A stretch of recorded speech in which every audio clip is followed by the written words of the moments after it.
Baik, kita lanjutkan materi yang ke-13 dari kelas Enterprise Resource Planning.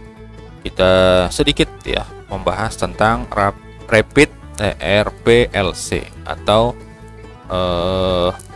Life Cycle ERP versi Rapid ya. Kalau materi sebelumnya adalah tradisional, nah ini adalah bentuk pengembangan secara cepat ya.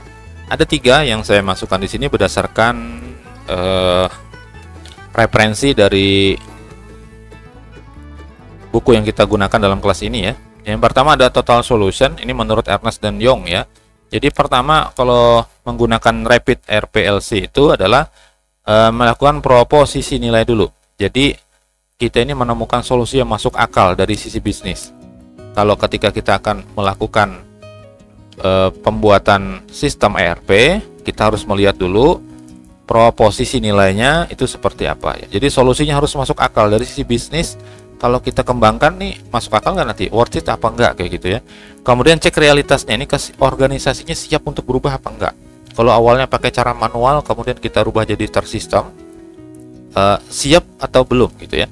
Nah termasuk kesiapan itu adalah kesiapan dari perangkat ya, hardware dan software pendukung lainnya. Termasuk juga adalah kemauan, keinginan dan semangat dari pengguna untuk menggunakan nanti sistem yang akan dibuat gitu ya.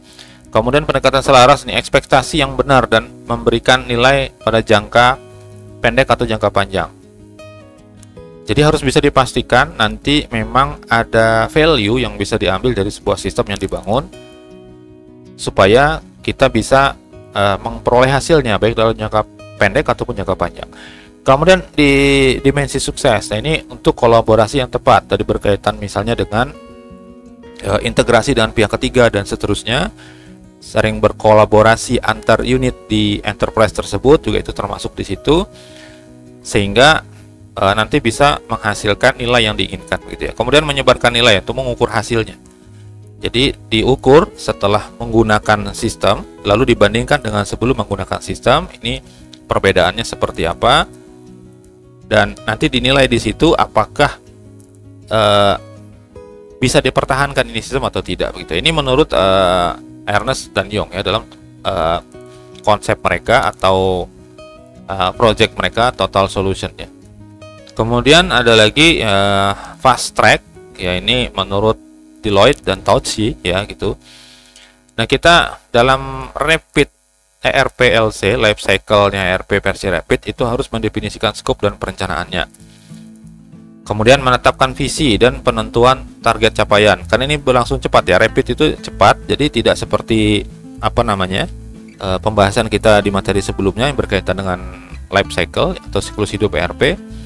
Bahwa di sana ada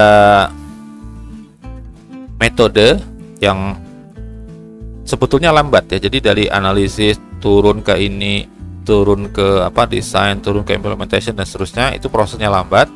Kemudian ada yang versi rapid yang misalnya seperti prototyping atau iterative model dan agile gitu ya. Nah, itu yang digunakan dalam Rapid ERP-LC ini juga. Nah, hanya teori dari fast track itu seperti itu ya. Kita perlu mendefinisikan skop dan perencanaan, kemudian menetapkan visi dan penentuan target yang ingin dicapai, lalu memodelkan dan mengembangkan softwarenya. Memodelkan, bikin desainnya, desain proses menggunakan OML atau DFD dan lain-lain, kemudian mendesain interface-nya, lalu mengembangkan softwarenya. Desain tadi, baik itu dia desain logic, desain interface, desain database, semuanya dibuat dan dikolaborasikan dalam sebuah software begitu. Nah, kemudian dikonfigurasi dan diintegrasikan, lalu diuji coba dan diimplementasikan. Nah, ini menurut Deloitte dan Touchy dengan teori mereka fast track gitu ya. Nah, lalu ada SAP atau Accelerated SAP ya.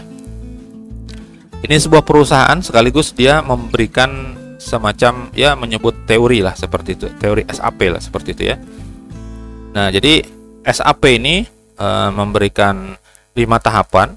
Yang pertama adalah project preparation, ya, ini persiapannya di sini ya, menentukan sasaran dari project ini apa gitu ketika membuat sistem, kemudian penyusunan timnya yang akan melakukan proses pengembangan dan juga melakukan perencanaan terhadap tempat untuk melakukan pengembangan ini.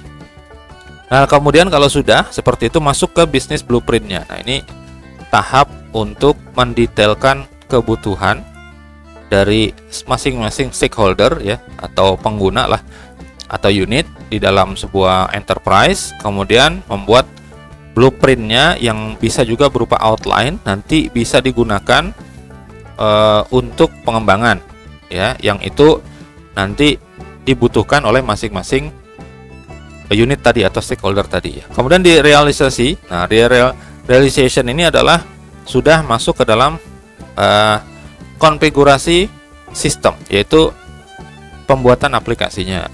Kemudian pengembangan, customization ya, bisa melakukan perubahan-perubahan tertentu pada bagian-bagian yang diizinkan seperti itu ya. Kemudian dibuat, dikembangkan, direalisasikan berdasarkan blueprint yang sudah ditetapkan sebelumnya. Kemudian final preparation. Nah, ini adalah fase untuk melakukan testing. Jadi ketika sudah dijadi aplikasinya, dilakukan uji coba, ini sudah masuk ke tahap final ya, karena tidak banyak lagi akan terjadi perubahan, hanya memperbaiki bagian-bagian yang misalnya terjadi error sedikit-sedikit begitu ya. Di situ juga nanti ada training, pelatihan kepada pengguna, stakeholder, melakukan migrasi data atau konversi data dari data lama dari data di sistem lama ke sistem baru begitu, dan melakukan cek final terhadap kesiapan dari sistem. Nah, ini di tahapan yang keempat. Kemudian tahapan yang kelima adalah go live and support. Nah, ini sudah dipublish atau di deploy. Di deploy ini sudah deploy itu dirilis lah gitu, oke, ini kita gunakan lah, seperti itulah deploy ya. Kurang lebihnya seperti itu. Kemudian melakukan training dan melakukan support untuk memastikan transmisi data dan proses itu berjalan dengan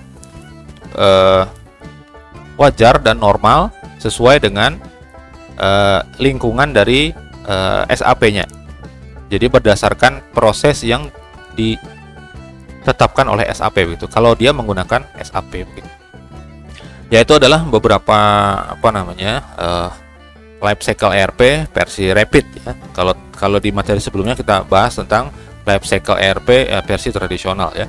Nah, ada banyak sekali pengembangan dari life cycle-nya ERP. Nah, tentu ini adalah tergantung dari pihak manajemen yang nanti akan melakukan pengembangan sistem ERP begitu ya. Apakah mereka menggunakan yang tradisional, apakah menggunakan versi modern ya berupa rapid application misalnya. Nah, itu tergantung tadi dari keputusan pada saat tahap awal planning atau pada saat analisis. Oke, pada pertanyaan silahkan dituliskan di komentar ya. Nah, kita lanjutkan ke materi berikutnya. Kita sudah masuk ke modul-modul dari ERP system ya. Masuk ke bagian yang ke-14 yaitu supply chain management.